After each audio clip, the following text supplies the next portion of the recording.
11 days before the Centennial Gala, the most valuable watch in a 100-year-old company lay in pieces on a square of black velvet, and the woman who owned that company was asking a stranger in a canvas jacket to fix it.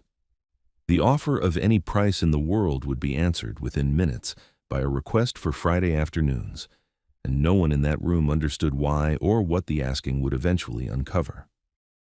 Catherine Radcliffe stood over the work table with both hands pressed flat against its edge, as though she could hold the table still even though nothing on it was moving. The Sovereign Centennial's case lay open like a wound, its balance wheel cracked clean through, its bridge plate scored with a hairline fracture no one in the building could explain. Behind her, 6 of the finest watchmakers money could recruit stood in a loose, useless half-circle, the way people stand at the edge of something they have already decided is unsalvageable.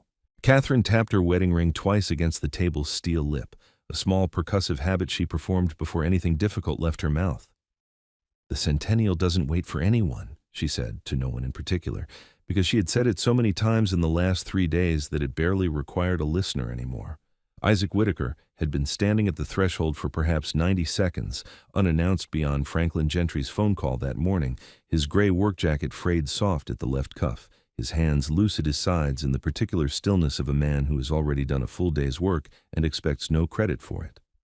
He did not approach the table right away. He tilted his head half an inch, the way another man might lean toward a voice he recognized in a crowded room. Then he crossed the floor, lifted the shattered bridge plate without gloves, without a loop, without asking permission, and turned it once beneath the workshop lights. "It wasn't dropped," he said. Blythe Fairbanks, the lead engineer Radcliffe had hired specifically to shepherd this launch, let out a short, disbelieving breath that was almost a laugh. Catherine did not laugh. She watched the stranger's unhurried fingers trace the fracture line, watched him set the plate down with the same care he'd lifted it, and felt something she could not yet name settle into the room like a change in air pressure. 110 seconds, Isaac said, glancing at the clock on the far wall, not as performance, but as fact, the way another man might note the time a bus was due. "That's how long it took me to see what your team missed in 3 days. Catherine's mouth opened on some version of a question about credentials, about the modest hourly rate Franklin had quoted her that morning, about who exactly this man thought he was, and closed again. "Name your price," she said instead, because 11 days felt like no days at all, and because something about his stillness made every other option in the room look like noise. "Whatever it costs. I don't care what it costs." Isaac Whitaker looked at her for a long moment, the kind of look that measures a person rather than a mechanism, and said only, "Fridays. I want my Fridays off. If you've ever been underestimated by someone holding a checkbook, stay to the end." Long before any of that, on an ordinary Friday 6 months earlier, Isaac Whitaker woke at 5:40 in a house 2 miles from the nearest traffic light, and the first sound of his day was not an alarm, but the particular hush of a kitchen no one else was using yet. He set oatmeal on a low flame, the same low flame every morning, and packed a lunch into a faded blue container that Greta had chosen herself from a store shelf 2 years prior and would still be upset, even now, to find replaced. He wrote nothing on the napkin folded inside it. He didn't need to. Greta Whitaker, 8 years old, watchful in the particular way of a child raised by a quiet man, came down the stairs already dressed, one sock pulled higher than the other, and said only, "You're doing the thing again," meaning the tilted head, meaning the half-second where her father seemed to be listening to something the rest of the house couldn't hear. "Old furnace," Isaac said. "It hums when it's tired." She accepted this the way she accepted most of his answers, with a small nod that closed the subject, and ate her breakfast standing at the counter because sitting felt to her like wasting a morning. At 7:15, he walked her the 4 blocks to Ferris Elementary, and at 7:40, he unlocked the door of Whitaker Repair, a shopfront no wider than a hallway, smelling of solvent and old rubber and the particular mineral sweetness of machine oil that had never entirely left his hands in 6 years. He fixed toasters. He fixed lawnmowers, wall clocks, the occasional heirloom pocket watch brought in by someone's grandchild who didn't know what else to do with it. He was very good at all of it, and no one who walked through that door had any reason to suspect he had once been paid a designer's salary to think about tolerances measured in microns. On the shelf above his workbench sat a notebook with a cracked spine.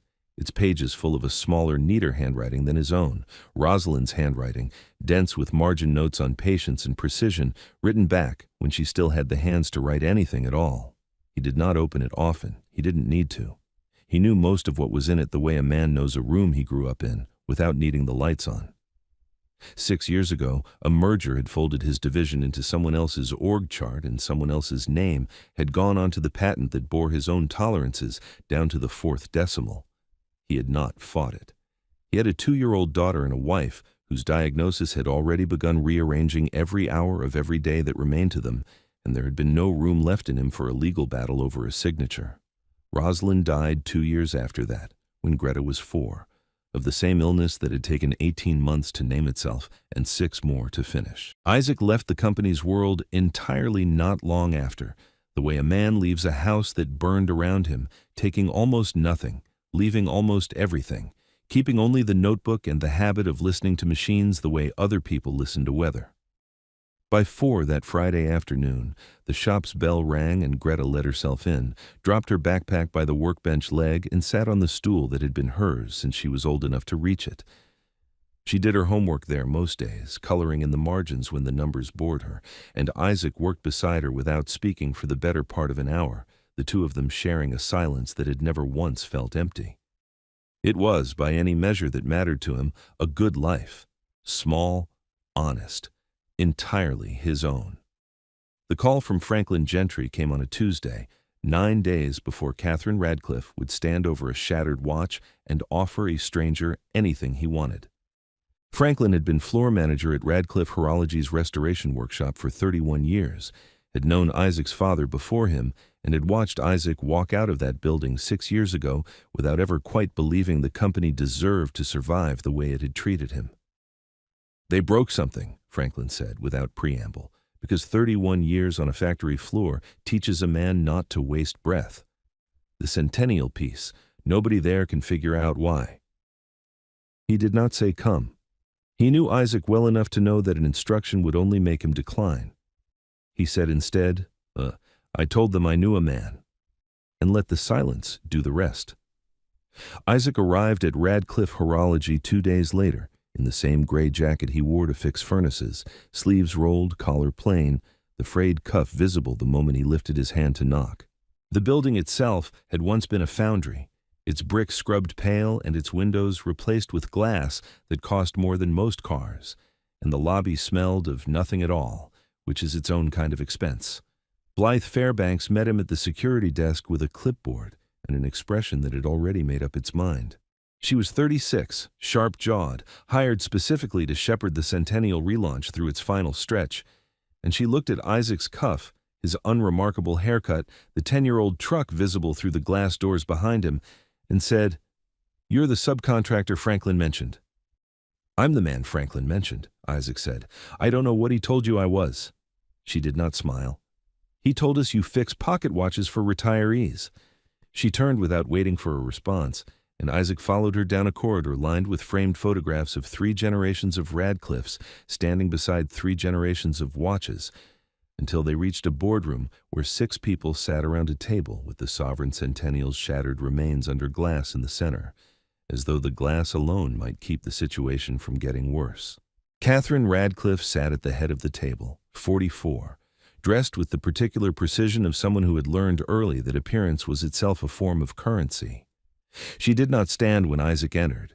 She looked at him the way a woman looks at an estimate she already intends to reject and said, "This is a one-of-one prototype worth more than this building. I was told you repair wall clocks." "Among other things," Isaac said. Laughter moved around the table, quiet, the kind that doesn't need to be loud to land.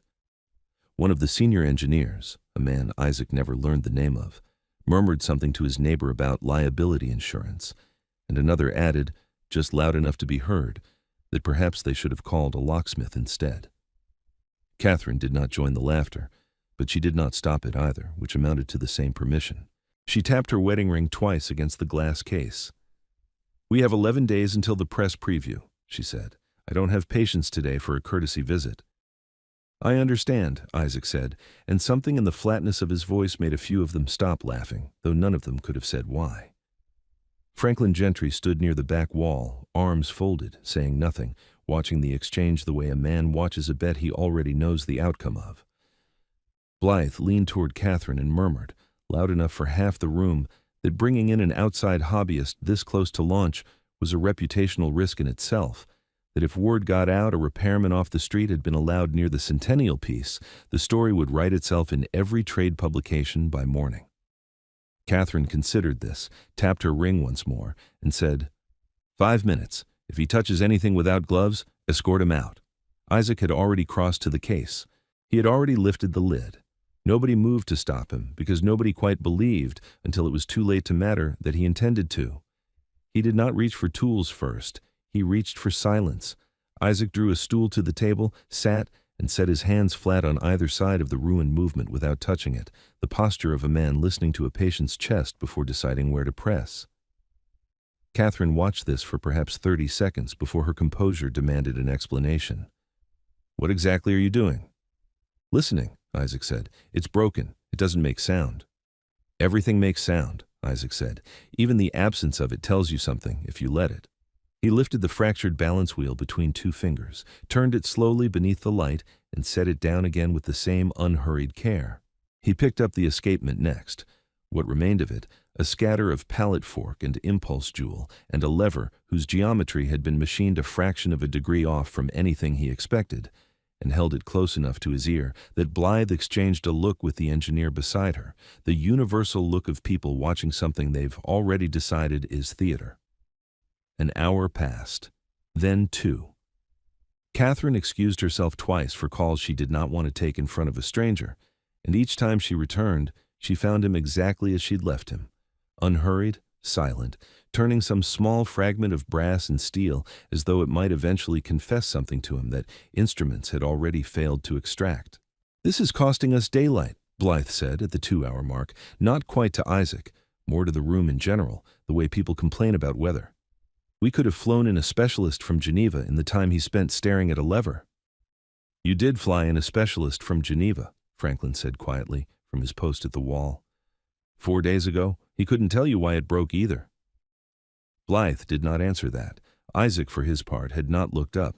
He was running his thumb along the edge of the escapement's pallet fork, feeling for a burr, a tolerance, a signature in the metal that a photograph could never have captured. "This wasn't made by whoever made the rest of the movement," he said, mostly to himself, the way a man talks to an engine while he works on it. "The plate's finish is Radcliffe, the jeweling pattern on the train wheels is Radcliffe, but this—" He held up the escapement fragment between finger and thumb, angled toward the window light. "This was cut on a different wheel, by a different hand, to a tolerance nobody in this building would have signed off on." "That's not possible," said one of the senior engineers, a man named Aldous, though nobody bothered introducing him. "Every component in the Sovereign Centennial was fabricated in-house. It's in the provenance file." "Then the provenance file is wrong," Isaac said without heat, the way another man might note that a door was unlocked. He set the fragment down, and for the first time in 2 hours looked up at Catherine directly. "Someone put a part in this watch that was never supposed to be there, and whatever's supposed to be shockproof to museum standard doesn't shatter on a padded stand from nothing. It shatters because something inside it was already wrong, waiting for an excuse." Catherine's hand had gone still on the table, no longer tapping her ring, no longer performing patience because for the first time in 3 days she was no longer pretending to have any. "Wrong how?" she said. Not a challenge, a genuine, unguarded question, the first she'd asked him all afternoon that wasn't really a demand in disguise. Isaac didn't answer immediately. He picked the escapement fragment back up, turned it once more beneath the light, and set it down at last with a stillness that felt, to everyone watching, less like an ending than a beginning. "I can tell you exactly how wrong," he said, "because I'm the one who designed the part it's supposed to be." The room did not gasp.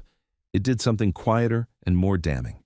It went entirely silent, the particular silence of a room recalculating everything it had assumed about the man standing at its center. Blythe's clipboard lowered an inch without her seeming to notice. Aldous opened his mouth and produced nothing. Catherine sat very still, her ring finger resting against the glass case rather than tapping it, as though the habit itself had briefly abandoned her.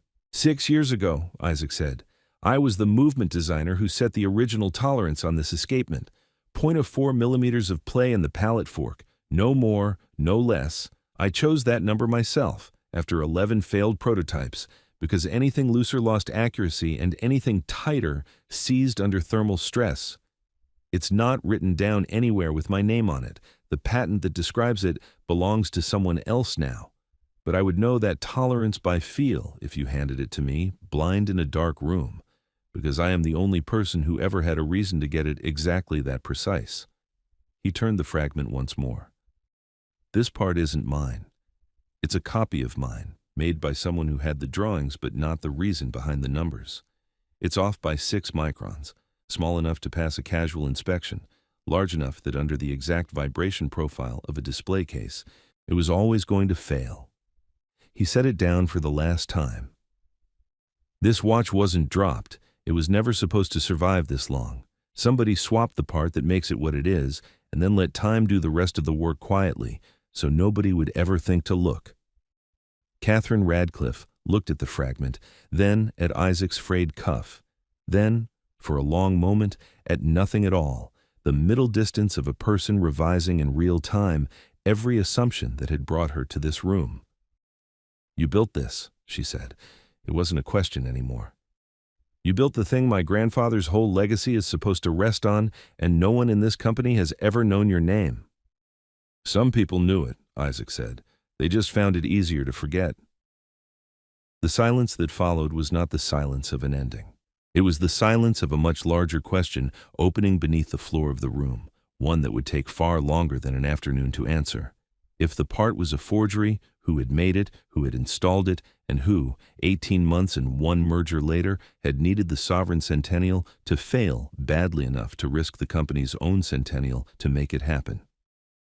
The ledger came up 2 days later, on Blythe Fairbanks's laptop, in a quality control archive nobody had thought to check because nobody had imagined the fraud would leave a paper trail at all. She found it while trying to prove Isaac wrong, which was, in its way, the most honest motive anyone in the building had brought to the search. The entry was dated 18 months earlier.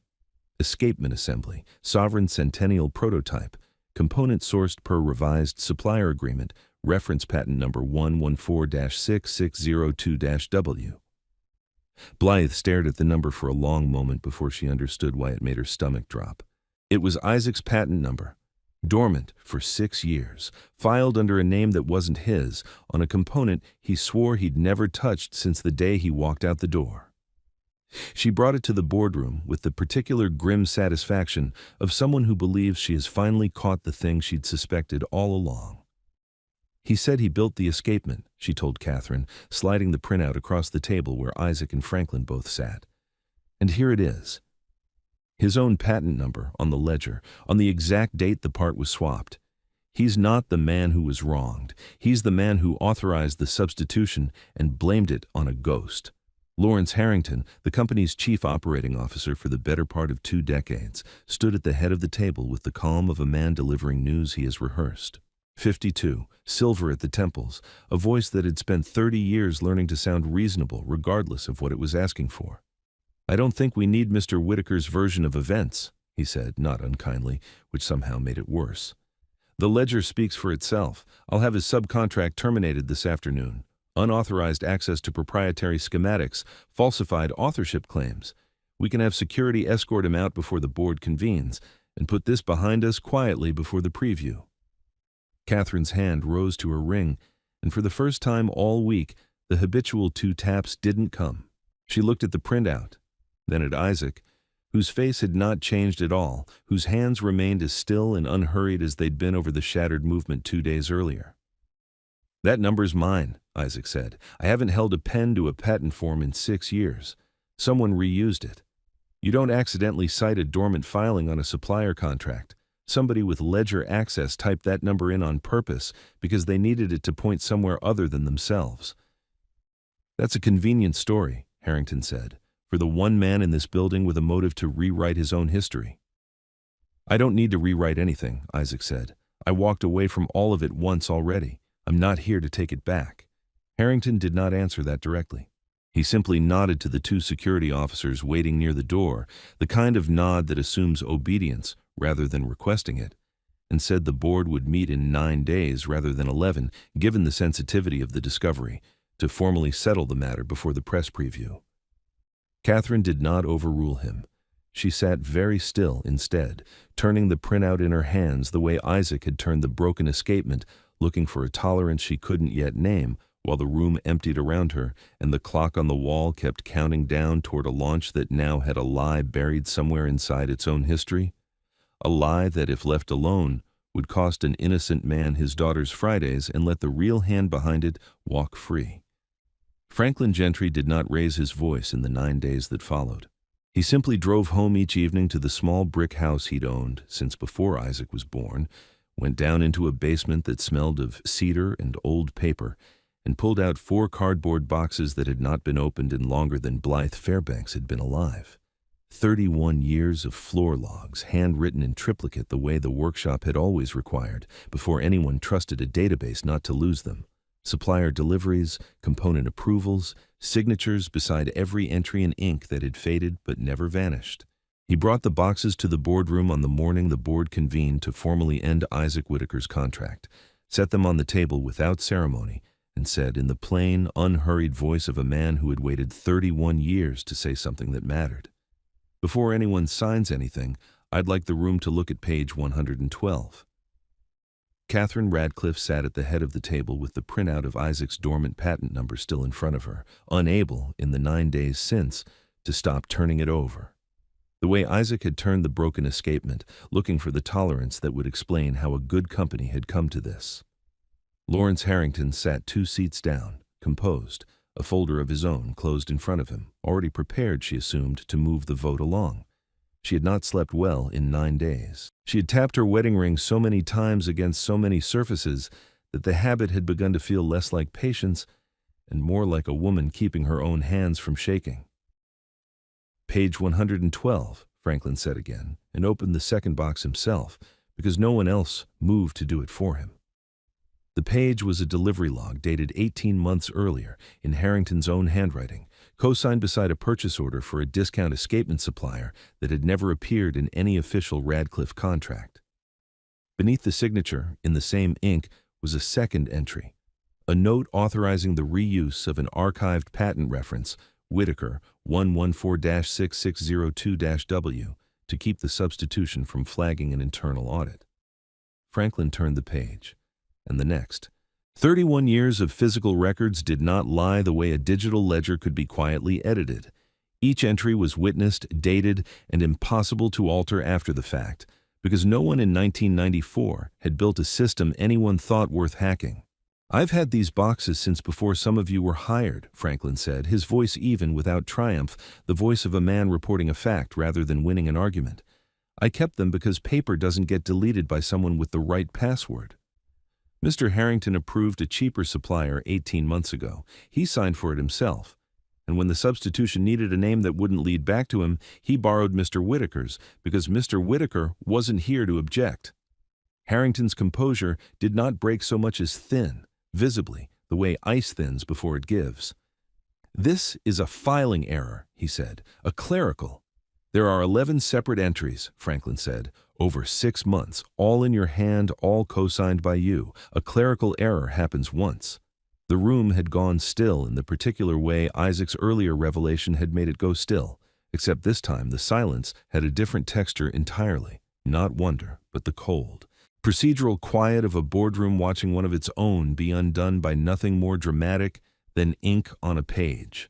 Blythe Fairbanks looked at the printout she'd once carried into that room like a verdict, then at the open ledger box, then at Isaac, who had said nothing at all since Franklin began, and who did not look, even now, like a man enjoying his own vindication.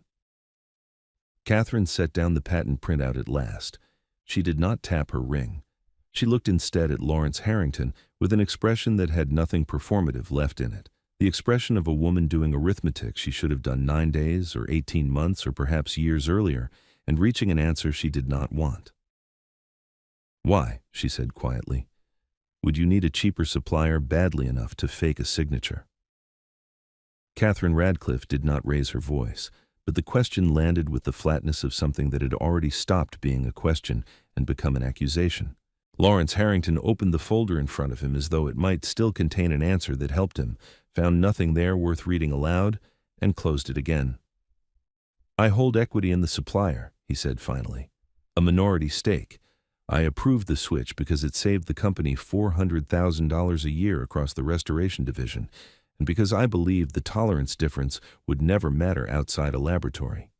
He looked briefly at Isaac, and something in his face suggested this was the closest he could come to an apology without using the word. "I didn't think anyone left in this building would know the difference." "I did," Isaac said, not sharply, just true. Catherine turned the printout over in her hands one last time, then set it face down, as though she had finished reading it in every sense that mattered.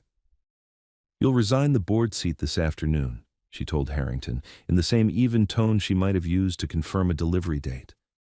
"You'll return whatever the equity position is worth, in full, to a fund we're going to establish for supplier verification, so this never happens again because nobody thought to check." She did not ask the room's permission. Nobody offered an objection. Harrington rose, gathered the folder that had failed to protect him, and left the boardroom without another word, and the door closing behind him made almost no sound at all, which felt, to everyone still seated, exactly right. Catherine sat for a long moment after that, not speaking, one hand resting flat on the table beside the overturned printout. Then she reached into the outer pocket of the leather folio she carried everywhere and drew out a single sheet, the intake form Franklin had filled out on Isaac's behalf 9 days earlier, the one that recorded, in Franklin's blunt handwriting, the terms Isaac had asked for before anyone in the building understood what he was worth. She read it aloud, not because the room needed convincing anymore, but because she seemed, herself, to need to hear it in her own voice. "Compensation requested, none beyond standard consulting rate. Additional condition. Friday afternoons reserved, non-negotiable, effective immediately." She looked up. "You could have asked for anything. I offered you anything. Why this?" Isaac was quiet for a moment, the particular stillness of a man deciding whether an explanation is owed or merely wanted. "My daughter is 8, he said. "Her name is Greta. Her mother died 4 years ago, and before that she used to tell me that a watch never lies about what's inside it, only the people around it do." He let that sit, unhurried, the way he let every silence sit before he touched it. "I've spent 6 years making sure nothing I build for my daughter has a lie hidden inside it. I didn't come back here for money. I came back because Franklin asked, and because somewhere in this building was a piece of my own work being blamed for someone else's decision. Fridays are what I actually have. I wasn't going to trade them for anything this company could offer instead." Nobody in the room laughed this time. Blythe Fairbanks, who 9 days earlier had called him a hobbyist to his face, looked down at her own hands for a moment before she spoke. "I dismissed you at the door," she said. It wasn't quite an apology, but it was close enough that Isaac accepted it with a small nod, the same nod Greta gave him some mornings, the one that closed a subject without needing more said about it. Catherine folded the intake form once, carefully, and set it beside the printout, the 2 pages resting against each other like the 2 halves of an argument finally settled. "My grandfather built this company on the idea that a watch should outlast the person who made it," she said, mostly to herself, though the whole table heard it. "I don't think he ever imagined it would take a stranger in a work jacket to remind me what that actually meant." She looked at Isaac directly. "The credit line on the Sovereign Centennial will carry your name, not as a subcontractor. As the original designer, restored to the record 18 days after your name was quietly removed from a corner of it, none of us had any right to touch." She paused. "And your Fridays are yours. They were never really mine to offer in the first place." Isaac Whitaker inclined his head, the smallest gesture, no larger than the tilt he gave a mechanism before he trusted it enough to touch it, and said nothing further. Because there was nothing further that needed saying. 6 months later, the Sovereign Centennial went on public display at last, its case closed over a movement whose escapement had been remade to the original .4mm tolerance, its provenance file corrected in quiet, unglamorous language. Original movement design, Isaac Whitaker. There was no press conference built around the correction. Catherine Radcliffe had insisted on that, over the protests of a marketing department that saw a redemption story it could sell. The credit went where it belonged, and the company moved on the way institutions do when they've finally stopped protecting the wrong thing. Lawrence Harrington's resignation had been processed within the week. His equity returned in full to the Supplier Verification Fund that now bore no name at all, because Catherine had refused to let it carry his either. Franklin Gentry retired 8 months after that, the 4 cardboard boxes finally emptied of their purpose, and spent his first free Friday fishing a river he hadn't visited in over a decade. Isaac Whitaker kept his shop. He turned down, gently and without drama, an offer to rejoin Radcliffe Horology's design division at a salary that would have changed the shape of his life, and asked instead for something smaller and stranger to everyone but him, an honorary consulting title, unpaid beyond the rate he'd already named, that let him visit the workshop floor twice a year to review new movements before they left the building, so that no unlicensed part would ever again wear the wrong number without someone qualified to notice. On an ordinary Friday afternoon that following spring, the bell above Whitaker Repair's door rang the way it had rung for 6 years, and Greta Whitaker, 9 years old now, dropped her backpack by the workbench leg and climbed onto the stool that had been hers since she could reach it.